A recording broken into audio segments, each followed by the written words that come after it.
अस्सलामुअलैकुम वरहमतुल्लाहि वबरकातुहु नहमदुहु व नुसल्ली अला रसूलिहिल करीम अम्मा बाद फ़ऊज़ु बिल्लाहि मिनश शैतानिर रजीम बिस्मिल्लाहिर रहमानिर रहीम अस्सलातु वस्सलामु अलैका या हबीबी या रसूलुल्लाहि सल्लल्लाहु तआला अलैहि वसल्लम।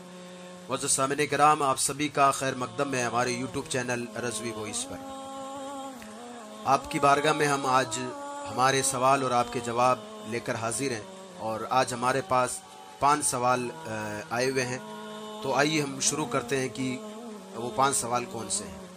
आज का हमारा पहला सवाल यह है कि लोगों में ये बात बहुत मशहूर है कि जो दूध पीता बच्चा होता है उसका पेशाब जो है वो पाक होता है, यानी पेशाब नापाक नहीं होता है।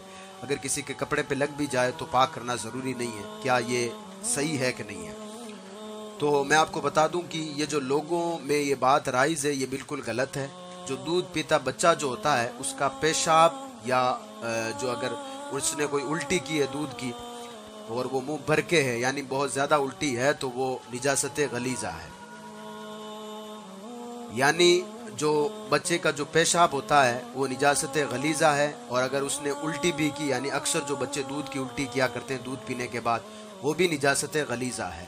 और निजासत गलीजा का हुक्म यह है कि अगर वो कपड़े या बदन पर 1 दिरहम के बराबर लग जाए, 1 दिरहम यानी सिक्का, यानी 1 सिक्के के अगर बराबर लग जाए तो फिर उसका धोना फर्ज है। और अगर बगैर धोए नमाज पढ़ ली तो नमाज जो है होगी नहीं, यानी गुनहगार होगा। और अगर 1 सिक्के के बराबर लगी है, 1 सिक्के से ज्यादा हो तो धोना जरूरी है, फर्ज है।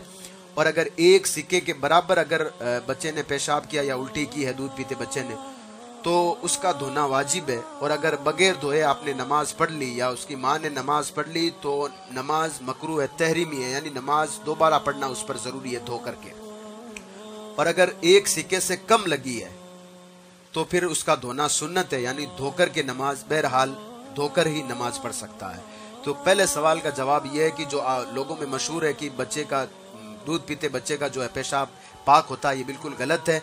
बल्कि जवाब यह है कि दूध पीते एक बच्चे का पेशाब या उसकी उल्टी दोनों ही जो है नापाक होते हैं। अब आइए दूसरा सवाल हमारा यह है कि क्या अगर किसी से भूलकर जमीन पर या फिर जमीन पर अगर नमक गिर जाए तो लोग कहते हैं कि कयामत के दिन उस नमाज को जो है पलकों से उठाना पड़ेगा, यानी आंखों से उठाना पड़ेगा। ये रिवायत कहाँ तक दुरुस्त है? तो ये भी लोगों में अपने आप में एक घड़ी हुई रिवायत है। ऐसा कोई नहीं है कि मतलब कयामत के दिन उसको जो है नमक पलकों से उठाना पड़ेगा। अलबत्ता जो नमक है वो अल्लाह की नेमत है, उसको ज़मीन पर नहीं गिराना चाहिए। तो अल्लाह की नेमत है इसलिए ज़मीन पर नहीं गिराना चाहिए। लेकिन अगर किसी से गिर भी जाए तो उस पर यह फतवा देना कि कल कयामत के दिन उसको ये पलकों से उठाना पड़ेगा, ये बिल्कुल गलत है। ये लोगों ने अपनी तरफ से बना रखा है।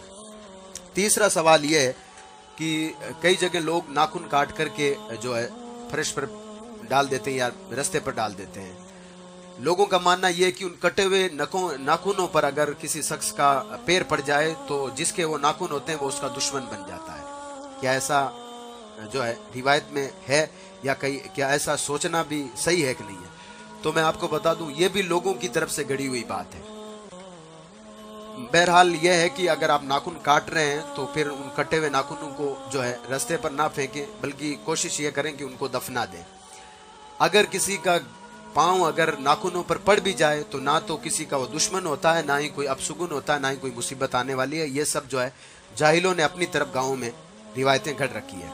अच्छा, आइए चौथा सवाल आज का हमारा यह है कि कुछ लोग कहते हैं कि अगर रास्ते में अगर काली बिल्ली काट दे या फिर किसी भी कलर की बिल्ली अगर रास्ता काट दे तो आगे जाना खतरे से खाली नहीं होता है। क्या ये भी सही है? तो ये भी एक लोगों में अपने आप में घड़ी हुई बात है। चाहे काली बिल्ली काली हो चाहे वो सफेद हो, अल्लाह तबारक व तआला ने उसे कलर दिया है, ये गलती उसकी नहीं है।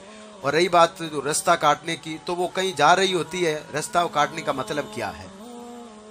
इस तरह से नहीं है, सोचना बिल्कुल गलत है। चाहे बिल्ली काली हो चाहे गोरी हो चाहे किसी भी कलर की हो, अगर वो रास्ता काट दे तो इस तरह का ख्याल ज़हन में लाना कि आगे जाना खतरे से खाली नहीं, ये सारे के सारे जो है अपनी तरफ से घड़े हुए होते हैं।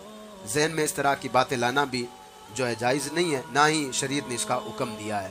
तो काली बिल्ली या गोरी बिल्ली या कुत्ता या हाथी बिल्ली, कोई भी हाथी भी अगर रास्ता काट दे तो आगे जा सकते हैं, इसमें कोई हर्ज नहीं है। आज का हमारा 5वां और आखिरी सवाल यह है कि जब नमाज पढ़ने के बाद कुछ लोग नमाज पढ़ने के बाद जो है मुसल्ले को या जाए नमाज के एक कोने को जो है सिमट देते हैं, उलट देते हैं। और जब उनसे पूछा जाता है कि आपने ये जो है जाए नमाज का कोना क्यों उल्टा, तो वो जवाब देते हैं कि कहीं शैतान नमाज ना पढ़ ले। ये कहाँ तक दुरुस्त है? तो इसमें दो तरह की गलतफहमी पाई जाती है। पहली गलतफहमी यह है कि शैतान इबादत कर लेगा, नमाज पढ़ लेगा, नमाज इबादत है ना।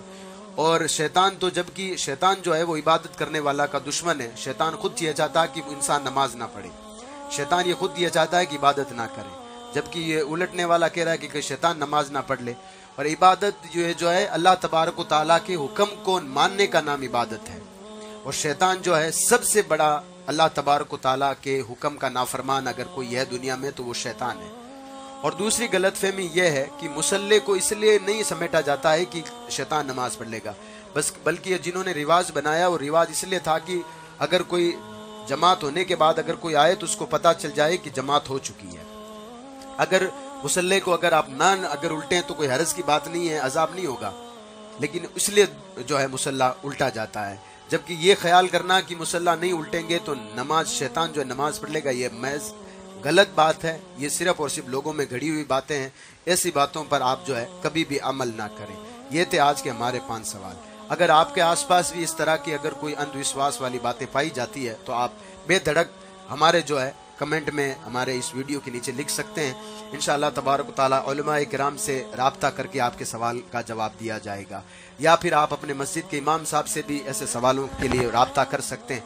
अगर इमाम साहब अगर ये सवाल के जवाब ना दे पाए, जरूरी नहीं है कि हर सवाल का जवाब इमाम दे पाए। मैं पहले आपको बता देता हूँ, कुछ लोग ये समझते हैं कि जो मौलवी होता है उसको हर एक चीज का जो है सवाल का जवाब आना जरूरी है। जरूरी नहीं है। हो सकता है उनकी नजरों के सामने इस तरह के सवाल कभी गुजरे ना हो।